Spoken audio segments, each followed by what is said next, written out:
President Donald Trump's Make America Great Again agenda is based upon placing the interests of America first, and a big part of that is making sure America is not simply energy independent, but dominant in the global energy market.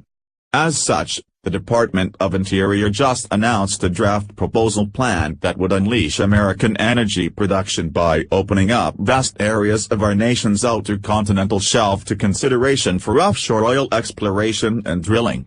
Current policy put in place by the prior administration has nearly 94% of America's OCS labeled as off-limits to exploration, but a new 5-year oil and gas leasing program would essentially reverse that number and potentially open up virtually all of America's offshore resources for exploration and extraction, in a responsible manner. Responsibly developing our energy resources on the outer continental shelf in a safe and well-regulated way is important to our economy and energy security, and it provides billions of dollars to fund the conservation of our coastlines, public lands and parks, stated Interior Secretary Ryan Zink. Today's announcement lays out the options that are on the table and starts a lengthy and robust public comment period, he continued. Just like with mining, not all areas are appropriate for offshore drilling, and we will take that into consideration in the coming weeks.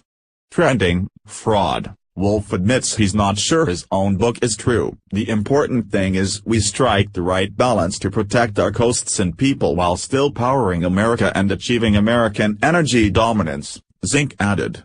The proposed program would include 47 potential new leases in 25 different areas, including 19 new leases off the coast of Alaska, 7 off the Pacific coast, 12 in the Gulf of Mexico and 9 along the Atlantic coast.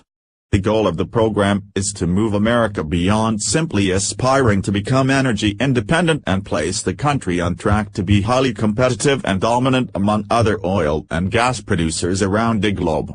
The proposal, which is still in the public comment phase and has yet to be finalized, would be a significant shift in policy from that of former President Barack Obama's administration, which sought to protect resources rather than exploit them. This is a clear difference between energy weakness and energy dominance, Zink stated, according to the Washington Post. Of course, the reliably anti-Trump WAPO made sure to note the controversy surrounding the proposal and highlighted the opposition the plan is receiving from various governors, lawmakers and special interest groups, as well as the increased potential for environmental disasters. Indeed, both Democrat and Republican governors and lawmakers in East Coast states from Florida to New Jersey have all said not in my backyard when it comes to new leases for offshore drilling, citing potential economic damage to their beach tourism industry and even threatening legal action to prevent the new leases. But the time to strike at energy dominance likely couldn't be better, as the Financial Times noted that crude oil prices are once again on the rise for the first time since 2015.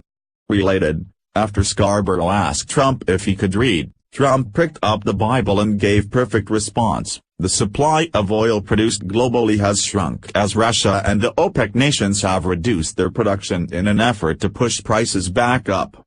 However, U.S. shale oil production is set to double this year over last, and with the accelerating U.S. economy pulling along the global GDP to nearly 3.6% growth, demand for oil is growing at a rapid clip. When increased shale oil production is combined with new offshore oil production, the U.S. will be flush with energy resources in such a way that it won't matter as much what the OPEC nations do with their oil production, as the U.S. will be able to meet its own needs and set a price for everybody else. Please share this story on Facebook and Twitter to let everyone know that President Trump's Interior Department is planning to open up the vast majority of America's offshore continental shelf for oil and gas exploration. What do you think of this plan to significantly increase offshore oil and gas exploration and drilling? Scroll down to comment below.